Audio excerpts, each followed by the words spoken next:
드라마 바이블에서 보는 것처럼 뭔가 분위기가 좀 심상치 않죠. 오늘은 이 말씀이 도대체 어떤 배경을 가지고 있는지 우리가 좀 보려고 합니다.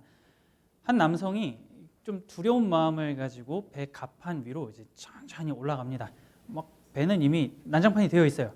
그래가지고 어쨌든 간에 올라가서 문을 탁 열고 봤더니 엄청난 폭풍우와 비바람이 몰아치고 있고 수많은 사람들이 짐을 막 바다에다가 던지고 있습니다. 그 아비규환인 장면을 이 한 남성이 아주 태평하게 보고 있다라고 한번 생각을 해보십시오. 그는 과연 어떤 생각을 했을까요? 그 광경을 보면서 그 사람은 와 큰일 났다 아니면 이야 멋있다 여러 가지 생각을 했을 것 같은데 그는 과연 어떤 기분이었을까요? 그리고 도대체 이 아비규환 속에서 그 남성은 도대체 무엇이길래 다른 사람들은 열심히 짐을 던지고 있는데도 혼자 그 광경을 보고만 있었을까요?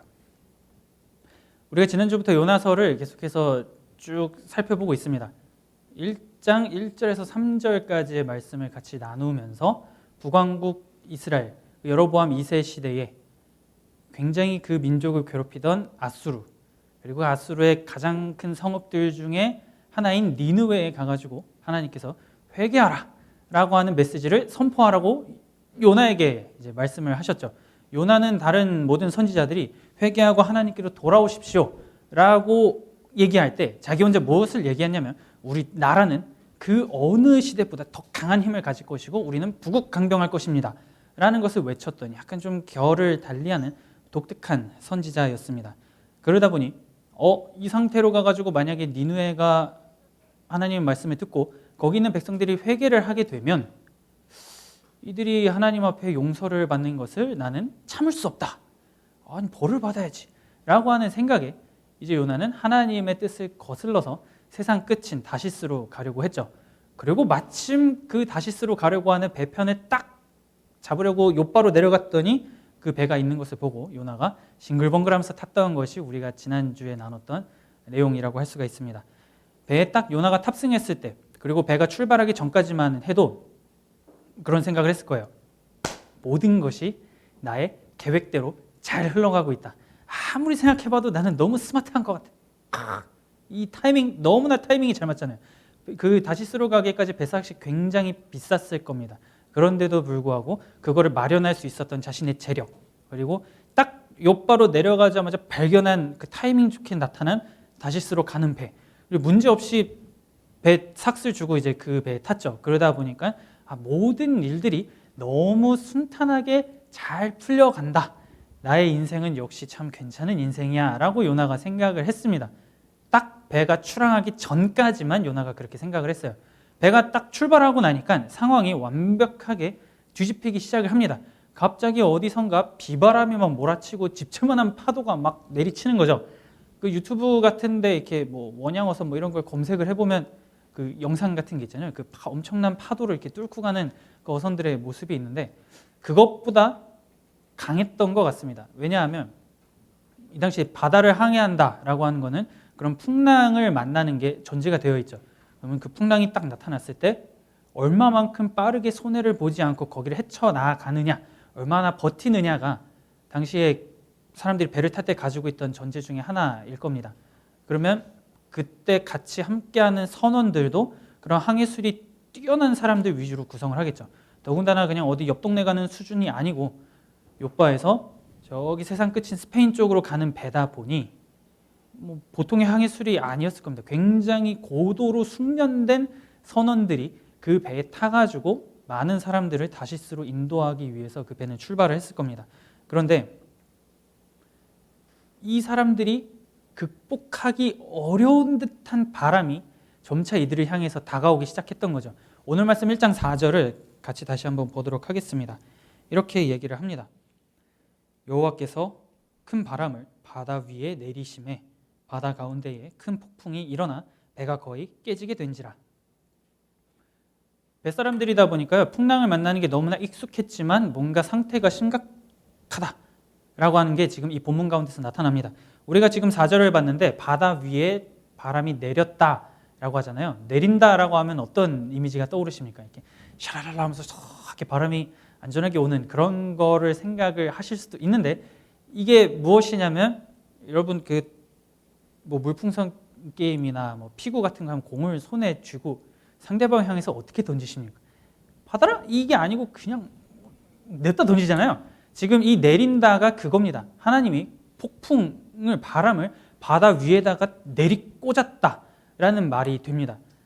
그렇기 때문에 지금의 이 풍랑이 굉장히 극심했다라고 얘기하는 거죠. 오죽하면 무생물인 배조차도 이러다가 나 깨지겠어 라고 생각할 정도의 굉장히 큰 바람이 일어나게 된 겁니다. 그러면 이 배를 항해하던 사람들도 생각을 하겠죠. 뭔가 이 바람은 심상치 않다라고 얘기를 합니다. 이 하나님께서 던진다, 바람을 던진다라고 하는 게 그 의미가 성경에 한 군데 나오는 곳이 있습니다. 같이 한번 말씀을 보도록 하겠습니다. 사무엘상 18장 10절에서 11절까지의 말씀입니다. 여기서 한번 어떤 표현일지 한번 생각을 해보세요. 그 이튿날 하나님께서 부리시는 악령이 사울에게 힘있게 내림에 그가 집안에서 정신없이 떠들어대므로 다윗이 평일과 같이 손으로 수금을 타는데 그때에 사울이 손에 창이 있는지라 그가 스스로 이르기를 내가 다윗을 벽에 박으리라 하고 사울이 그 창을 던졌으나 다윗이 그의 앞에서 2번 피하였더라. 뭔지 하나님이 내리신다라고 하는 게 어떤 의미인지 좀 감이 오시나요? 사울이라고 하는 이스라엘의 초대 왕이 그 어린 꼬마 다윗을 죽이고 싶어서 질투심에 이 애를 없애고 싶어서 자기 손에 있는 창을 들어가지고 죽이기 위해서 던졌을 때 그 던진다가 여기서 지금 본문이 말하는 하나님의 바람을 내리신다와 동일한 단어로 사용이 됐습니다. 그러면 우리가 좀 생각을 해볼 수가 있죠. 이 폭풍이 그냥 자연적으로 일어난 것도 아니고 그냥 하나님이 한번 그냥 변덕이 있으니까 한번 일어나라 뭐 이 정도가 아니고 아예 그냥 지금 이 다시스로 가는 배를 아예 박살을 내버리기 위해서 엄청난 폭풍을 이 배를 향해서 집어 던지셨다라고 하는 것을 우리가 살펴볼 수가 있습니다. 다윗이 여기서 사울이 던진 창을 피했거든요. 사람이 이제 마음 먹고 던진 거를 물론 사람은 피할 수가 있지만 온 만물을 창조하신 하나님이 그 배 하나만을 표적으로 해가지고 풍랑을 집어 던진다면 이거를 사람이 피할 수가 있을까요? 만약에 사람이 그거를 자신의 능력으로 피한다면 그 사람이 하나님이 되겠죠. 못 피합니다. 그러다 보니까 선원들이 너무 이제 힘들어지기 시작을 하는 거예요. 여태까지 항해를 그렇게 숱하게 하면서 수많은 풍랑을 만나보았고 어려움을 다 헤쳐봤는데 이거는 여태까지 내가 경험했던 풍랑이 아닌 겁니다. 도저히 빠져나갈 길이 보이지 않는 거예요. 그러다 보니까 이 선원들이 방법들을 생각하다가 그러면 우리가 지금 이 배에 실은 짐을 다 바다에 던집시다 라고 하는 결론에 이르게 됩니다. 배를 최대한 가볍게 해가지고 어떻게든지 이 상황을 좀 빠져나갑시다 라고 해가지고 그 다시스로 가는 배에 쌓아놨던 모든 짐을 다 바다에 던집니다. 이렇게 큰 배들은 한번 왔다 갔다 할 때 아무래도 금액이나 이런 게 많이 들어가다 보니까요. 거기에 물건을 실은 걸 가지고 그 장소에 다른 장소에 도착했을 때 거기서 그 물건을 파는 것을 가지고 자신들의 그 수익을 얻어냈습니다.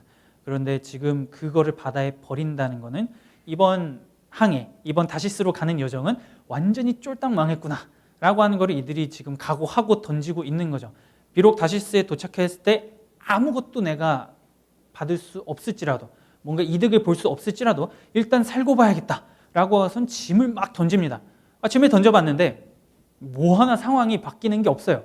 그러다 보니까 선원들이 그때 돼서야 딱 깨닫기 시작을 합니다.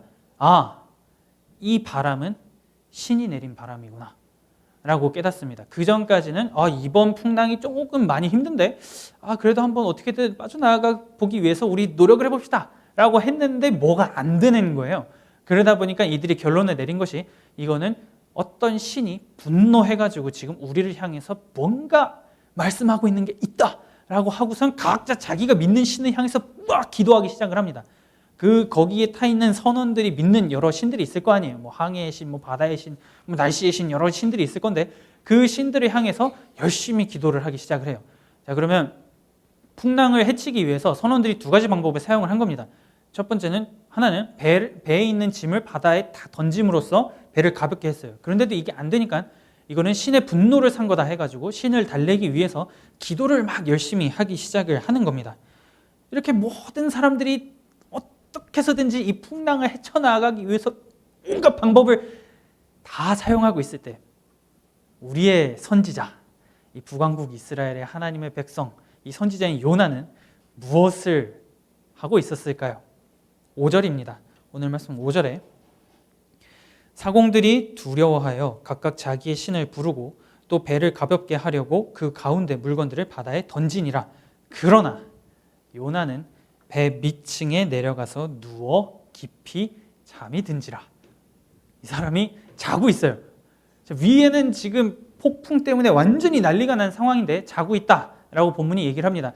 요것만 이렇게 봐서는 뭔가 이 요나가 배를 타자마자 밑으로 내려가 가지고 잠을 잤고 그 다음에 배가 출항을 했고 그 다음에 폭풍을 만났구나 라고 우리가 생각을 할 수가 있지만 요거를 시점을 같이 생각을 해서 보면 이 말이 이겁니다. 폭풍이 이는 것을 요나가 보고 사람들이 다 던지고 기도하는 것도 봤음에도 불구하고 자기는 배 밑으로 내려가서 잤다가 됩니다. 이 5절이. 이게 지금 그러니까 요나가 말이 안 되는 행동을 하고 있는 거예요. 여러분, 사람들이 이 위험을 벗어나기 위해서 그렇게 필사적으로 애를 쓰고 어떻게 해서든지 그 상황을 벗어나기 위해서 노력을 하고 있음에도 불구하고 그거를 보고 나도 같이 힘을 보태야겠다가 아니고 보고 난 자러 갈래 하고 내려가는 게 요나인 겁니다. 이게 사람입니까, 여러분? 이게 하나님을 믿는 선지자가 할 수 있는 행동이라고 우리가 볼 수 있을까라고 하는 질문을 이 본문이 던지고 있는 거죠. 도저히 선지자답지 않은 행동을 지금 요나가 하고 있다라고 본문이 고발을 하는 겁니다. 그리고선 요나는 그대로 잠에 빠져듭니다. 이렇게 열심히 사람들이 노력을 하더라도 배가 부서지면 그냥 거기서 내가 죽으면 죽는 거지 라는 생각으로 이 사람이 계속 잠을 잤던 것 같아요. 얼마나 잠을 잤든지 아주 깊은 잠에 빠졌습니다. 강심장이죠. 그 난리통에도 잠을 잘 수 있는 것이 요나였다라고 하는 거죠. 요나는 아마 그걸 보면서 자기 때문에 지금 이 문제가 생겼다라고 하는 거를 분명히 알았을 겁니다. 이방인들조차도 지금 이 폭풍우가 어떤 신이 분노해서 내렸다라고 하는 것을 알았어요. 그래서 그 신을 향해서 기도를 했습니다. 잘못된 번지수를 계속 찾고 있긴 했지만 이거는 신이 내린 폭풍이다 라고 해가지고 기도를 했어요. 그러면 요나 또한 이거를 모를 리가 없었을 겁니다. 이 폭풍이 일반적으로 내리는 폭풍이 아니고 뭔가 어쩌면 하나님이 지금 내리는 폭풍일 거다라고 요나가 생각을 했을 수도 있어요. 그도 그럴 것이 지금 요나가 좀 약간 캥기는 짓을 하고 있잖아요. 너는 니누에로 가라 했는데 다시스로 가는 배를 탔기 때문에 요나가 그 폭풍을 보고 이거 나 때문일 수도 있겠는데? 라고 하는 거를 분명히 생각을 했을 겁니다. 그럼에도 불구하고 그렇게 사람들이 열심히 어떻게든 그 상황을 벗어나려고 하는 것을 봤음에도 나는 몰라 잠이나 잘래 하고선 내려갔던 게 요나였다라고 본문이 얘기를 하고 있는 거죠. 하나님은 폭풍을 요나를 향해서 그 배를 향해서 내리침으로써 요나가 무언가 깨닫기를 바라고 회개하기를 바라고 돌이키기를 원하셨을 수도 있어요. 그럼에도 불구하고 요나는 그걸 알고 있었음에도 여전히 끝까지 하나님, 저는 여기까지 왔는데 내가 여기까지 가기 위해서 모든 전 재산을 다 투자했는데 나는 절대로 항복하지 않겠습니다. 잠이나 잘래요. 배가 부서져서 죽으면 그럼 그게 나는 여기까지인 거지 라고 하는 요나의 모습을 우리가 이 장면을 통해서 보게 되는 거죠. 하나님이 폭풍을 일으키셔가지고 점점 포위망을 요나를 향해서 좁혀옵니다. 마침으로 인해서 뭔가 잘 되는 것 같았지만 상황이 점점 요나가 너 때문이야를 알 수 있게끔 하나님이 포위망을 좁혀오고 계세요. 그런데도 불구하고 요나가 지금 아무런 액션을 취하지 않는 겁니다. 그러다 보니까 사람들이 기도도 열심히 했고 물건도 버렸는데 이 폭풍우가 멈추지 않는 겁니다. 뭐지? 하다가 선장이 마침 또 우연히 배 밑층에서 아주 잠을 깊이 빠져서 자고 있는 요나를 발견합니다. 선장의 기분이 어땠을까요, 여러분? 이 난리통에 잠이 와! 라는 생각을 분명히 했겠죠. 그래서 굉장히 많이 화가 났을 겁니다. 그래가지고 선장이 가가지고 요나를 깨웁니다. 일어나가지고 너가 믿고 있는 신을 향해서 기도해라. 아니 우리는 우리가 믿는 신한테 다 기도했는데 상황이 해결이 되지 않는다. 그러니 혹시 너가 믿는 신을 향해서 기도했을 때 그 신이 이 폭풍우를 멈출지 누가 아냐? 라고 하면서 선장이 자고 있는 요나를 깨웁니다. 여러분, 상황이 여기까지 왔어요. 짐도 다 버리고 그럼에도 불구하고 요나는 계속 잡니다. 그런데 선장이 와가지고 요나를 깨웠어요. 요나가 어떻게 반응을 했을 것 같으세요? 잠 좀 자게 날 좀 내버려둬 라고 했을 수도 있고, 그러거나 말거나 무시했을 수도 있죠. 놀랍게도 요나가 어떤 액션을 취했다라고 하는 말이 아예 없습니다. 그러면 선장이 요나를 깨운 것까지는 맞아요. 깨워가지고 이 문제를 해결하기 위해서 너가 믿는 신을 향해서 기도해라 라고 했을 때 요나는 아무런 액션을 취하지 않은 겁니다. 그냥 일어나가지고 그냥 주변에 벌어진 상황들을 보면서 아까 내가 봤던 상황에서 나아진 게 하나도 없네 라고 하면서 그냥 가만히 그는 있었을 뿐이에요. 주변의 고통, 주변의 어려움에 완벽하게 자신의 모든 감각기관을 다 닫아버리고 나는 이들과 아무런 상관이 없다 라고 하는 무관심한 요나의 모습이 오늘의 이 장면을 통해서 보이게 되는 거죠.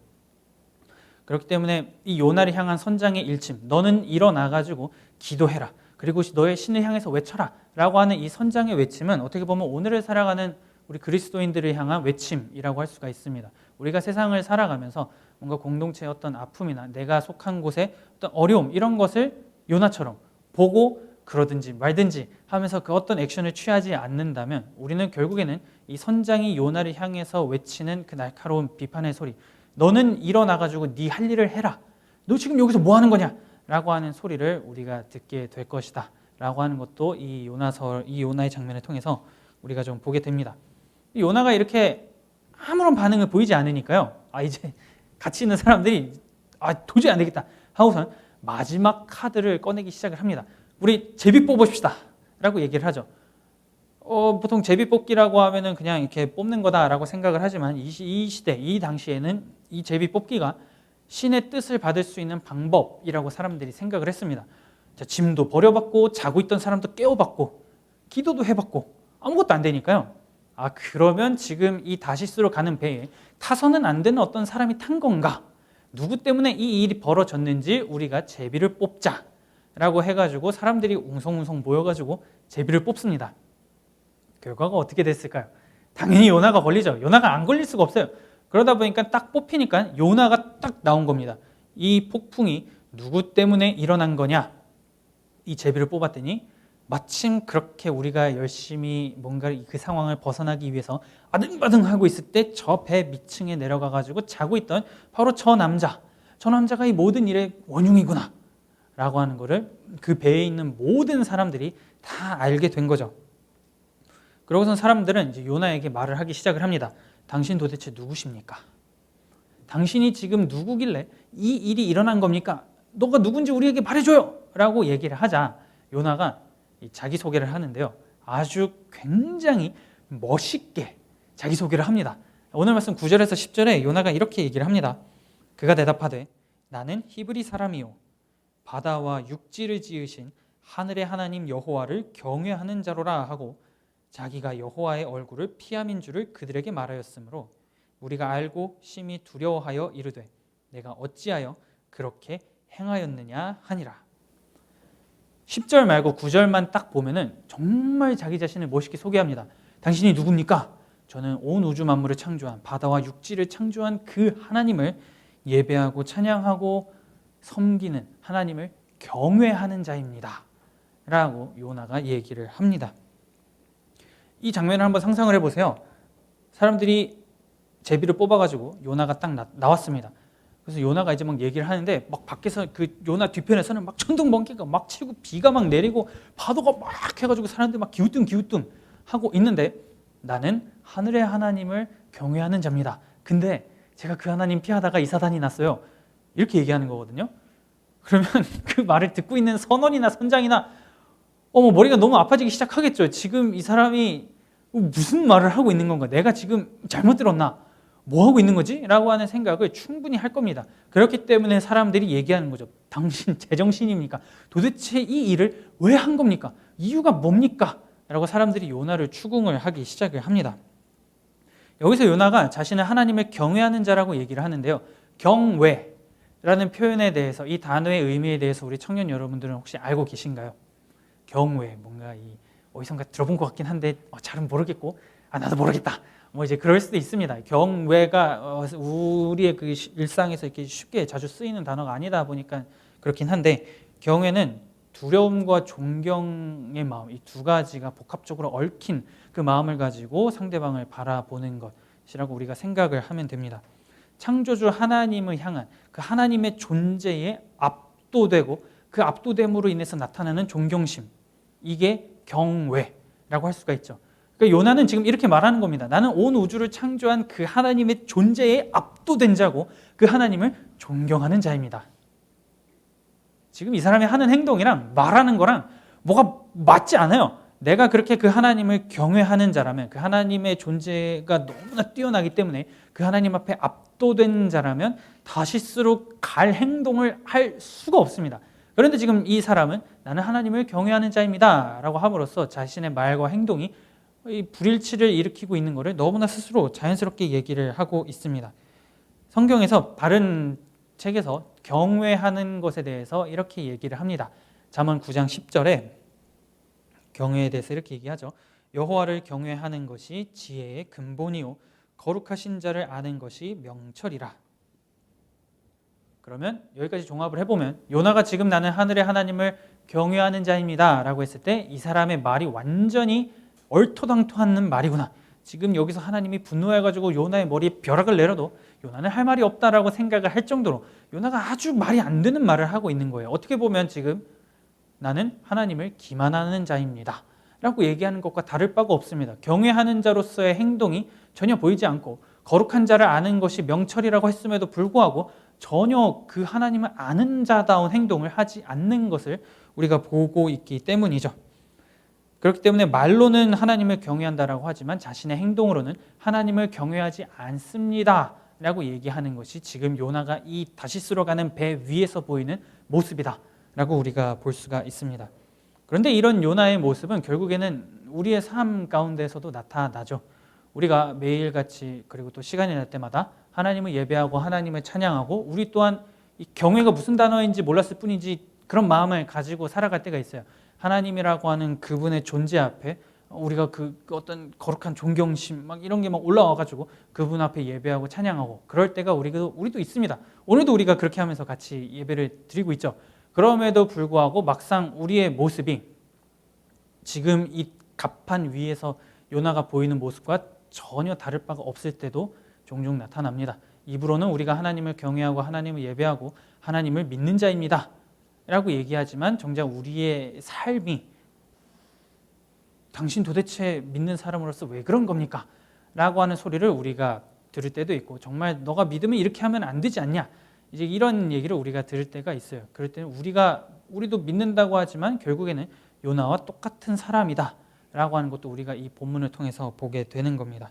그렇기 때문에 만일에 우리가 이 세상을 살아가면서 내가 하나님을 경외한다라고 하지만 나의 모습 가운데에서 나의 삶 가운데에서 그런 모습이 전혀 나타나지 않는다면 우리는 결국에는 우리 자신을 점검해야 될 필요성이 있는 거죠. 나는 정말 하나님을 경외하고 그 하나님을 예배하는 자가 맞는가? 하나님을 바르게 알기 위해서 힘쓰는 자가 맞는가? 이거를 점검을 하면서 그러면 내가 어떻게 하면 하나님을 알아갈 수 있을까? 라고 하는 것을 늘 고민하면서 치열하게 살아가야 하는 것이 오늘을 살아가는 우리들이다 라고 할 수가 있습니다. 결국에는 요나가 자기가 이렇게 이거 나 때문인 것 같아요 라고 했음에도 불구하고 풍랑은 여전히 강합니다. 약해지지가 않아요. 그러다 보니까 사람들이 물어봅니다. 아, 이거 풍랑이 약해지지 않는데 어떻게 해야 돼요? 라고 했더니 요나가 이렇게 얘기합니다. 방법이 딱 하나 있습니다. 그것이 무엇이냐면 저를 바다에 던지세요. 그러면 이 폭풍이 멈출 겁니다 라고 요나가 얘기를 합니다. 이 당시에 이방인들 고대 사람들이 제사를 드리던 관습 중에 하나는 마녀 사냥 같은 게 있었어요. 어떤 일이 벌어졌을 때 이 사람 때문이다라고 생각이 되면은 얘를 그냥 죽입니다. 얘를 죽이면 얘 때문에 이 일이 벌어진 거니까 신이 용서해 줄 거다. 이 원인을 일으킨 애가 죽음으로써 신이 우리에게 자비를 허락해 주실 거다라고 하는 생각이 이 당시 사람들 사이에 있었습니다. 요나가 하나님을 어떻게 이해했는지는 모르겠지만 지금 그 이미지를 차용해가지고 나를 바다에 던지면 풍랑이 아예 없어질 겁니다 라고 요나가 얘기를 해요. 그런데 이 선원과 선장들이 이 얘기를 듣고 처음에는 거절합니다. 싫다. 어떻게 당신을 바다에 던질 수 있냐? 우리는 이 풍랑 헤쳐나갈 수 있다 하고서는 열심히 노력을 합니다. 그런데 실패를 해요. 그래서 결국에는 요나에게 미안합니다. 우리가 당신을 던질 수밖에 없을 것 같아요 라면서 이제 요나를 바다에 던질 준비를 하게 됩니다. 그러면 지금 하나님이 더 요나를 향해서 뭔가 요나의 숨통을 막 점점 옥죄어 오고 있는 거죠. 배 타도록 만드시긴 했지만 풍랑이 막 일으킴으로써 그리고 제비 뽑기까지 함으로써 이 사건의 원흉이 요나다라고 하는 것을 상황과 환경을 통해서 그냥 막 하나님이 지금 노골적으로 막 드러내고 있어요. 너 때문이다. 너가 지금 무슨 짓을 하고 있는지 아냐 하면서 하나님이 계속 숨통을 옥죄어 오고 있는데 요나의 반응이 회개가 아니고 죽겠다라는 말을 하는 게 이게 또 아이러니한 겁니다. 선지자라면 거기까지 하나님이 요나의 숨통을 옥죄어 오면서 이제는 깨달아야 된다라고 얘기를 하셨다면 요나가 보여야 될 반응이 너무 명확해요. 아, 이제 회개하고 기도하고 어떻게 해서든지 이 풍랑을 잠재우고 나는 니느웨로 가야겠구나 라고 해야 되지만 하나님, 내 인생에 항복은 없습니다. 그냥 여기서 내가 죽어버릴게요. 내가 여기서 죽으면 이제 어떻게 하시겠습니까? 다른 사람 알아서 세우시겠죠. 나는 절대로 하나님 앞에 항복하지 않고 여기서 이 사람들 손에 죽을 테니 여기서 이제 그만 우리 관계 끝냅시다. 끝까지 그 다시스로 가는 배 위에서 하나님께 항복하지 않는 아주 고집불통인 요나의 모습을 우리가 보게 되는 겁니다. 어떻게 보면 숭고한 모습처럼 보이기도 하죠. 나 하나가 희생해서 여러분들을 다 살리겠습니다. 굉장히 겉으로만 보면 숭고해 보이지만 이 요나가 말하고 있는 그 메시지의 근원에는 나는 하나님께 절대 항복하지 않겠습니다 라고 하는 요나의 고백이 지금 이 말 가운데에 있는 겁니다. 하나님은 다시스로 가는 배가 딱 마침 있었을 때, 그리고 요나가 거기에 탑승했을 때, 배가 출항해서 폭풍우를 만났을 때, 사람들이 그 신을 향해서 기도할 때, 선장이 와가지고 너가 믿는 신을 향해서 기도해라, 제비 뽑을 때, 아주 많은 그 순간들을 통해서 요나가 자기의 잘못을 깨닫도록 인도하셨지만 그거를 완벽하게 거절하고 있는 요나인 거죠. 충분히 마음을 고쳐 먹을 수 있었지만 끝까지 하나님과 어떻게 해서든지 한판 해가지고 승리를 따내려고 하는 요나의 모습을 우리가 지금 오늘의 이 본문을 통해서 보게 됩니다. 그러면 하나님이 원하시는 모습이 아니다라고 하는 것도 우리가 지금 요나를 통해서 볼 수가 있는 거예요. 내가 하나님을 믿는 선지자라면, 그리고 요나가 방금 전에 얘기했던 것처럼 바다와 육지를 창조한 온 그 하늘의 하나님 여호와를 경외하는 자라면 솔직히 여기까지 하나님이 노골적으로 막 알려주시면 이제 그냥 항복하고 하나님께 돌이켜야 되지만 그는 절대로 그렇게 가지 않겠다라고 합니다. 하나님 그렇게 포위망을 좁혀 오시면서 결국에는 내가 내 입으로 이 일이 나 때문입니다 라고 하나님이 지금 시인하게 하셨지만 딱 여기까지입니다. 내가 양보하는 거는 여기까지고 나는 이제 그만 이 바다에 빠져 죽을 테니 다른 사람 알아보세요. 내가 그렇게까지 이거 하기 싫다고 하는 거를 노골적으로 나도 보여줬는데 도대체 나한테 왜 이러세요? 라고 하는 어떤 요나의 불평과 항변이 내가 이 바다에 빠져 죽겠다라고 하는 걸 통해서 우리가 볼 수가 있는 겁니다. 그렇게 건방진 선지자 이 요나를 그냥 하나님이 그냥 그 자리에서 죽일 수가 있지만 또 그렇게 하지 않으세요. 하나님이 끝까지 오래 참으십니다. 요나가 그렇게까지 말을 함에도 불구하고 그 자리에서 요나가 죽지 않고 요나는 그대로 바다에 빠지게 됩니다. 그리고선 오히려 이 선원들이 믿는 믿음이 훨씬 더 좋아요. 요나를 바다에다 빠뜨리고 여호와를 향해서 기도를 합니다. 우리가 어쩔 수 없이 이 사람을 빠뜨렸는데 우리에게 벌을 주지 마십시오. 어쩔 수 없이 이렇게 된 겁니다. 이들의 모습이, 이방인들의 모습이 하나님을 안다라고 하는 자보다 훨씬 더 행동이나 모든 면에서 뛰어나면 뛰어났지 결코 부족하지 않다라고 하는 것을 이 요나의 이 장면을 통해서도 성경이 보여주고 있는 거죠. 그렇게 해서 요나는 결국에는 하나님의 오래 참으심과 하나님의 사랑으로 인해서 일단은 아직까지는 그 다시스로 가는 배 위에서 죽지 않고 바다에 빠지게 됩니다. 요나가 그렇게 바다 위로 이렇게 떨어지면서 무슨 생각을 했을까요? 됐다. 이제 진짜 됐다. 나는 이제 여기서 비록 죽지만 하나님도 결국엔 나를 어떻게 할 수 없습니다. 나는 이제 여기서 죽음으로써 내가 하고 싶은 것, 내가 계획했던 것을 결국에는 내가 내 손으로 이루어냅니다 라고 하면서 만족감을 가지면서 바다에 딱 빠질 때 본문이 아주 재밌게 얘기하는 게 있습니다. 오늘 말씀 15절과 17절을 좀 같이 보도록 하겠습니다. 요나가 바다에 빠지니까 15절에 이렇게 얘기하죠. 요나를 들어 바다에 던지매 바다가 뛰노는 것이 곧 그친지라. 파도는 그쳤어요. 그 다음에 17절에 본문이 이렇게 얘기합니다. 여호와께서 이미 큰 물고기를 예비하사 요나를 삼키게 하셨으므로 요나가 밤낮 3일을 물고기 뱃속에 있으니라. 모든 것이 자신의 계획대로 흘러가고 이제 모든 게 다 완성이 되었다라고 하면서 만족감을 가지면서 이제 죽으면 모든 게 끝나라고 하는 요나에게 하나님은 어림도 없지. 네가 네 손으로 어떻게 죽어? 나는 널 절대 죽일 생각이 없어 라고 하시고선 이미 예비하신 물고기를 사용하셔가지고 요나를 죽지 않게 하는 장면을 보게 되는 거죠. 하나님과 요나의 줄다리기는 아직 끝나지 않았다 라고 하는 것을 이 장면을 통해서 보게 되는 겁니다. 그냥 내 손으로 이제 내 생명을 이 사람들 손을 통해서 끝낼 테니 하나님 다른 사람 알아보세요 라고 하는 요나에게 나는 절대 그렇게 할 생각이 없어. 무조건 니느웨로 가야 되는 건 너야 하고선 이미 예비하신 물고기를 사용해서 요나를 삼킵니다. 요나가 그 물고기 뱃속으로 들어갔을 때 그 기분이 어땠을까요? 막 절규하지 않았을까요? 막 도대체 나한테 왜 이러세요? 막 이러면서 막 그냥 막 물고기 배를 막 치고 막 절규했을 겁니다. 내가 내 마음대로 이렇게 어떻게든 그냥 좀 하겠다는데 나는 이거 정말 하기 싫다고 하는데 도대체 나한테 왜 이러세요? 이러면서 요나가 아주 그냥 그 물고기 뱃속 안에서 절규했을 겁니다.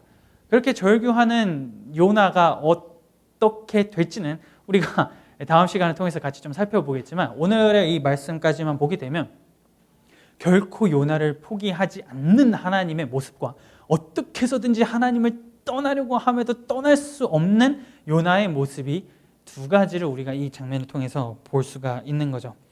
하나님 앞에 회개하는 것보다 죽기를 각오한 요나에게 하나님은 절대로 난 널 죽일 수 없다라고 하는 결연한 의지를 우리가 이 장면을 통해서 보게 됩니다. 요나는 하나님의 백성이에요. 하나님의 선지자고 하나님의 말씀을 그 땅 가운데 선포해야 되는 그 역할을 받은 사람입니다. 그런데 지금 우리가 이 요나서 1장 전체를 쭉 보면 뭔가 그렇게 제대로 행동하는 게 단 하나도 없는 것을 보게 되죠.